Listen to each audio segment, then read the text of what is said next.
Hello, brothers and sisters. I'm going to share my testimony today about being set free from covetousness. This should have been probably my very first testimony that I shared, but I was not ready. I believe the Father knows what He's doing, and He was making me ready to share that testimony at last. What can I say? I grew up in Haiti, which is a country where there's a lot of poverty that I was myself spared from, fortunately. But I always had a heart to help others. What I want to share about that is that I wanted to do philanthropy. Okay, so I wanted to be in a position to help others. Deep down, that's the kind of person I was.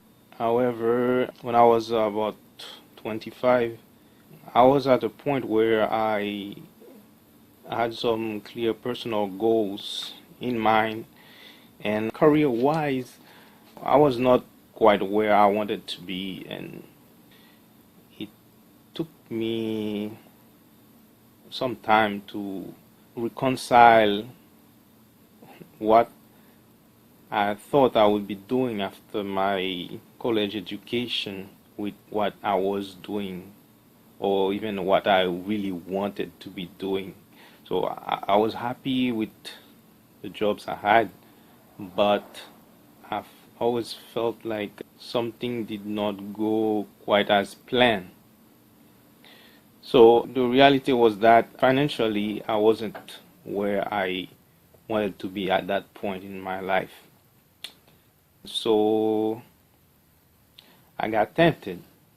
I was looking into doing other things besides my job, like I fell into some those things to get rich quick. They advertise to you. So I tried those things for a while, kind of have a second job, but with the element of something that's easy, something that's quick, something that allows you to make a lot of money, all right, quickly and easily. So that was the kind of mindset that I got sucked into. And just on that path, I found out about currency trading. It's closely related to the stock market. It's a way of investing, but it's exchanging currencies, and it's called the foreign exchange market. So it's like you buy and sell.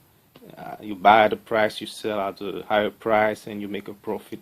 So, and I could do that by myself. I didn't have to pay someone to do it.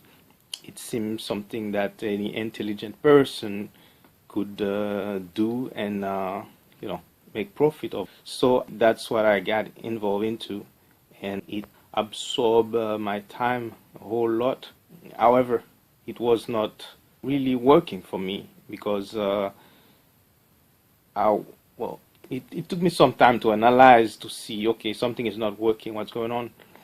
But the time that I put in it and the effort that I put in it, it wasn't paying off. I was not an investor, okay? I was not making long-term plans. I was led by emotions and really targeting short-term goals.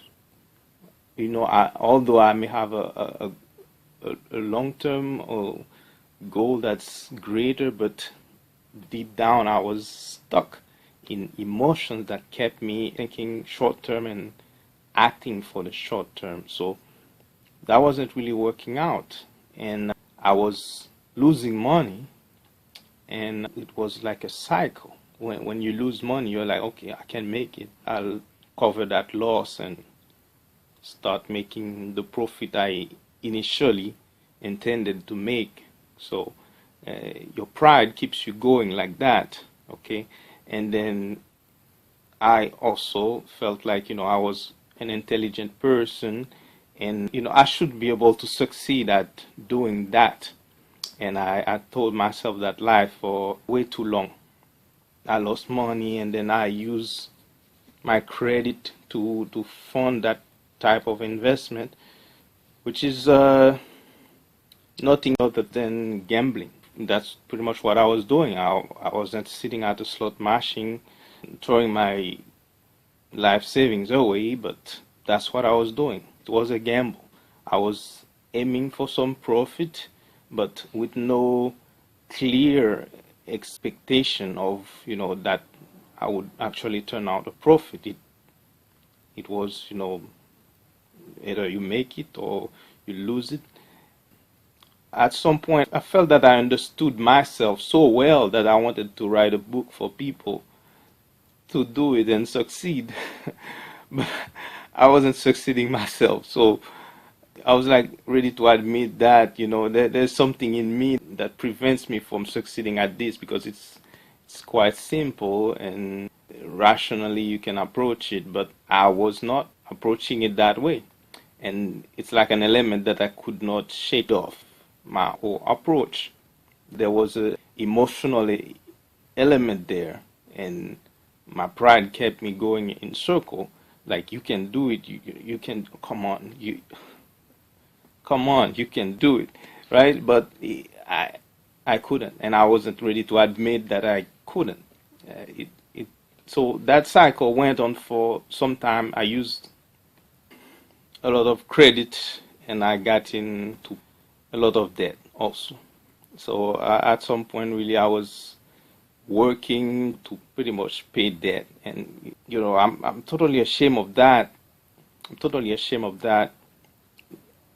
But at that point, I still wasn't seeing the evil in what I was doing.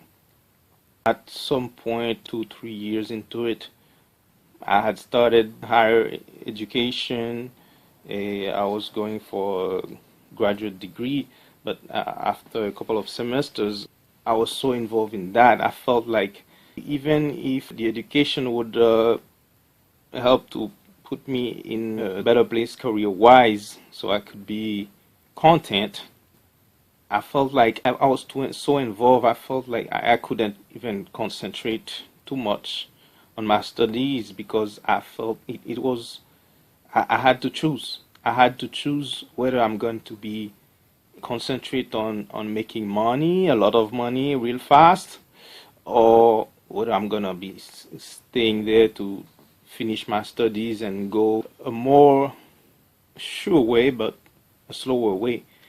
Okay, maybe I didn't think all those things, but I just knew that my mind was not free to study, and I was not doing my best. So I continued in that cycle, and come 2010, there was a terrible earthquake in Haiti, and at that time I had been working for about 5 years, and I at that point there's so much that I wanted to do, okay, and seeing what happened, that this was so terrible, and I felt like after, especially after I had been, I had a chance to have my career and be working.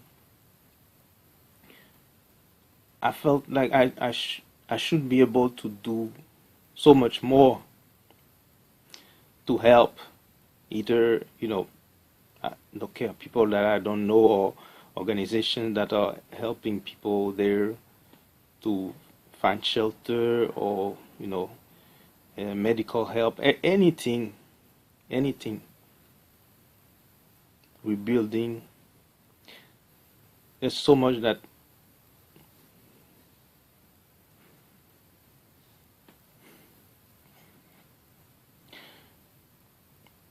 that I know that I wanted to do, but my hands were tied. My hands were tied because all I was doing is working to pay off debt that I had accumulated for foolish reasons. So that slowed me down. That slowed me a whole lot. Okay, that put me in a place where I had to reflect. really on my life, on my choices.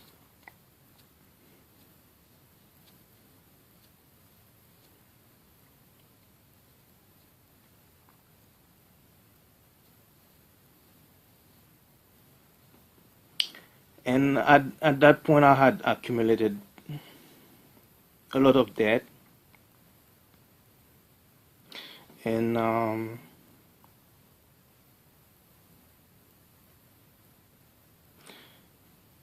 and my mother, she came to know about that, and she took it personally. She took it personally, like it was her fault that she did not teach me well about managing money and things like that.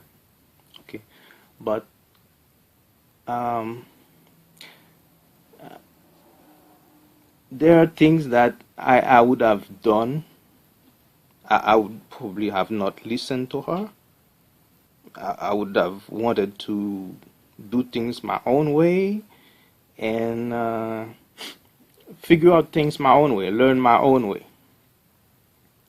do what I want to do and learn through that, whether it's good or bad, learn through the experience. I believe it's critical for everyone to learn things on their own, okay? But wisdom is not to be refused. But sometimes when you're foolish, you totally repel wisdom. So you don't see wisdom as wisdom, okay?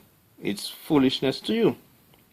So you want to do things your own way, figure out things your own way. You think your way is the right way, okay? So this is the place I was brought to, and then at that point, I knew that I needed a way out. I knew I needed help, but it was I knew I needed God to help me there, okay? And at that point, around yeah, the earthquake was in January. Around September, I think, I started to attend a church. It was a Baptist church. I went one time and I went another time because I was drawn to what I had heard there. Okay, I was drawn to it, and I got the message, that Jesus died to save us, and I believed it. And there, a couple of weeks later, I decided to be baptized in water because I was brought up a Catholic. So I didn't have a lot. I did not have much knowledge of the Bible at all. But when I was 14, I think, I started reading the Bible, and when I finished it, I was 30, 32. I don't remember, but obviously I wasn't reading consistently, and of course I wasn't retaining most of what I was reading. And yeah, but when I went to church, that's I got the message.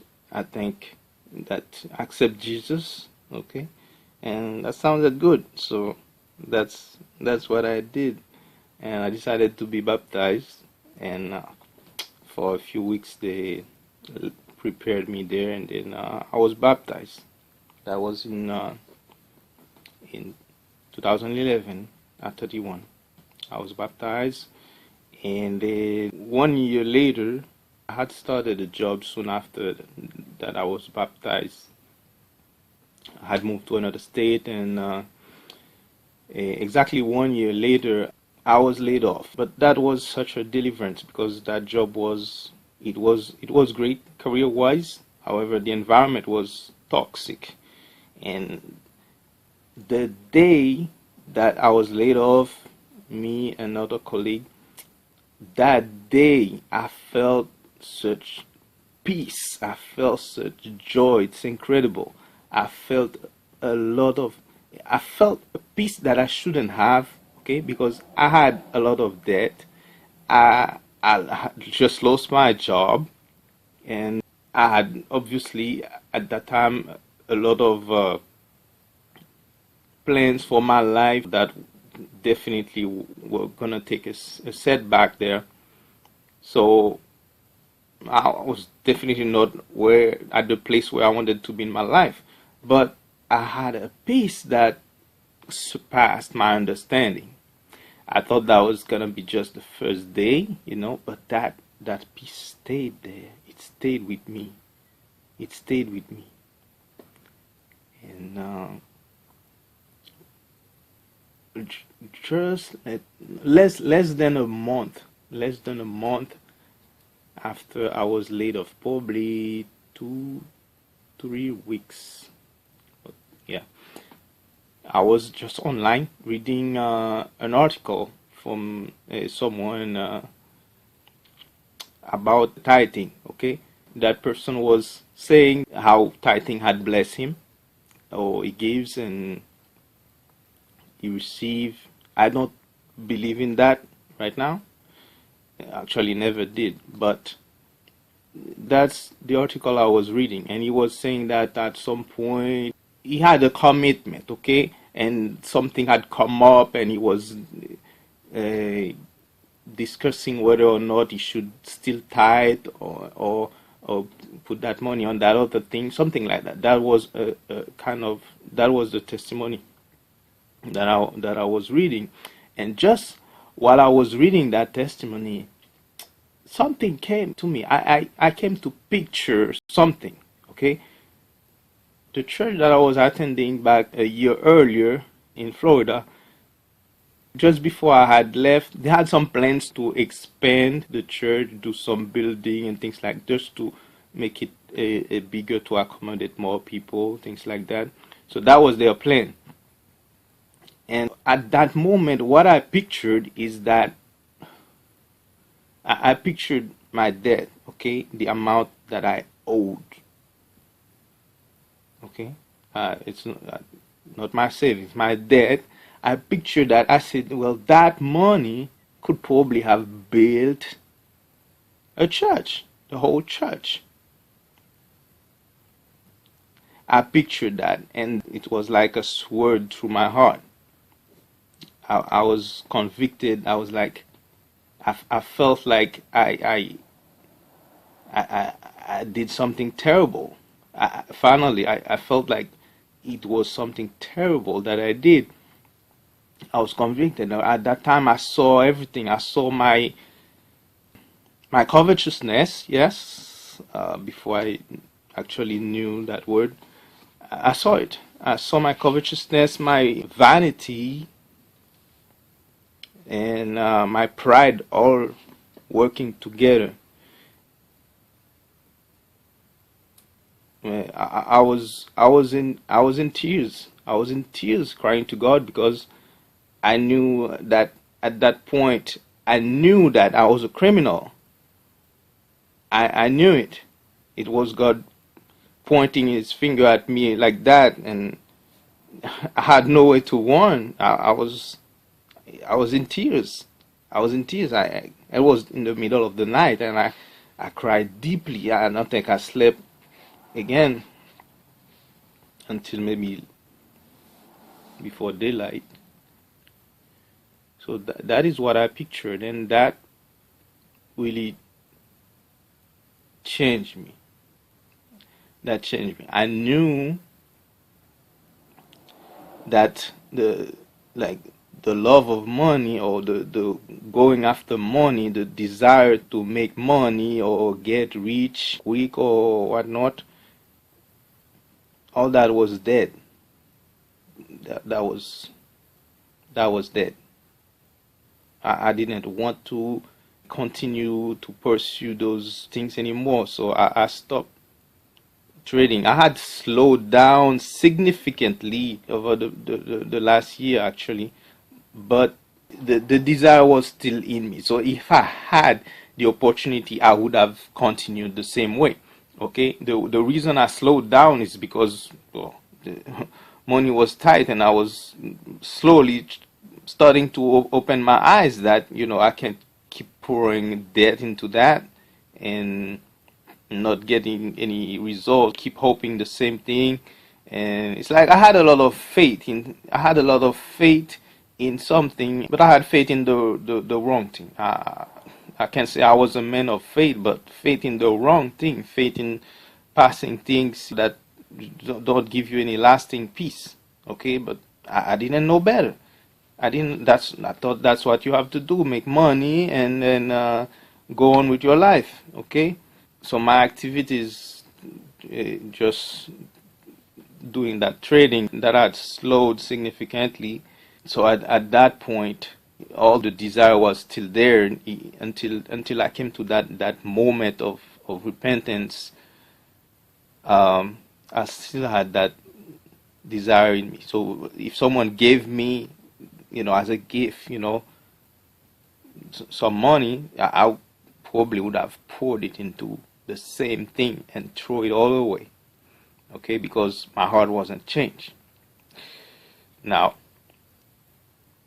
that night happened, and then that was my moment of really contrition and repentance before God, because I saw that all the evil of the money that I wasted, the church that I thought I could have built all by myself, and even the memory of what I could have done when the earthquake happened in Haiti, all that came together, crashing on me. And there I knew I couldn't continue to go on that way. So I was brought low. I was humbled, totally humbled. And pretty much that was it for me as far as repentance concerning covetousness. Okay, but I had other sins. You can see on my other testimonies. So right after that, I came to know about the occult in the music industry, and that got me into a searching path. So I was reading a lot about biblical topics or other topics of life and trying to get a biblical view of things. That was my interest. I wasn't working, so I used my time to do that, and my mind was free to do that. So I did that for about 2.5 months until something. I was reading the Bible, and then I think that something clicked, and then something. I knew it. I knew the go and sin no more. It came to life to me. Go and sin no more. I heard it. I heard that it was for myself. Okay, and that's when I believe probably that same afternoon I was born again. So I never had that desire of, I knew I didn't. It's like I found a better treasure. I didn't care about the money so much, okay? And I didn't work for another probably 9 months after that. I was unemployed for a whole year. And that whole year, I was not reading the Bible. I was jumping from place to place throughout the whole Bible, just trying to understand things. And I believe that's the Father's will. That's what He wanted. He wanted to put me there in that place to spend time with Him, spend time in His Word, and learn His will and His ways. So that was it. I was set free of that covetousness. It took me 3 years. This testimony is coming 3 years late. And I've been curious about other people being set free from covetousness, love of money, greed, material riches.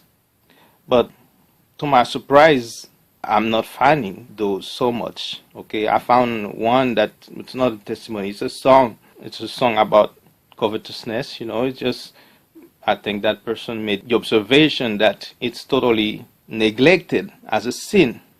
I don't understand that. It's making things quite weird and scary, because we're on this earth and the society is materialistic.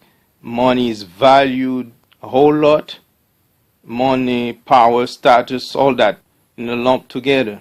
And the spirit that drives people to want to make cash quickly and do whatever they will with it. That spirit is strong and powerful. And we live in a time where most men will tell you that they associate women with the love of money. For whatever reason that is, it's the truth. They associate women with the love of money. How is it then that it's so hard to find women speaking against that stuff? I think it's time to start speaking about these things so people know they can get delivered. If you don't hear another view of something, you may be stuck forever. So I think it's something to look at seriously. I hope both men and women who have been set free from that stuff can come out and share their testimonies. I believe that's very powerful. When I was just born again, testimonies helped me a whole lot, okay, because I needed to relate to someone. I don't care who it was. I needed to relate to someone, not concerning the precise sin that I was bound in, but I found them, and I was tremendously encouraged by the testimonies that I found. So I encourage anyone who has a testimony about being delivered from covetousness, driving people to spend, okay, well, you need money to do those things, and you have that spirit that just makes it so like the money is the whole thing, the money is everything, it's your whole life. And at some point, that was me. I had my faith in that, okay? But that was an idol. That was idolatry. Okay? Covetousness is idolatry. Okay? You cannot serve God and money. Okay? You cannot. Not money. God and mammon. Money and material riches, all that. If you're pursuing that, you're pursuing the world, the things of the world, you don't have the love of the Father in you. Okay? I learned of those things later after I was set free from them. So it's not a joke at all. It's not a joke at all. And I pray that more voices come out and speak about that sin. Okay? I pray that this testimony has blessed you, and continue to seek the Father's will. Be blessed.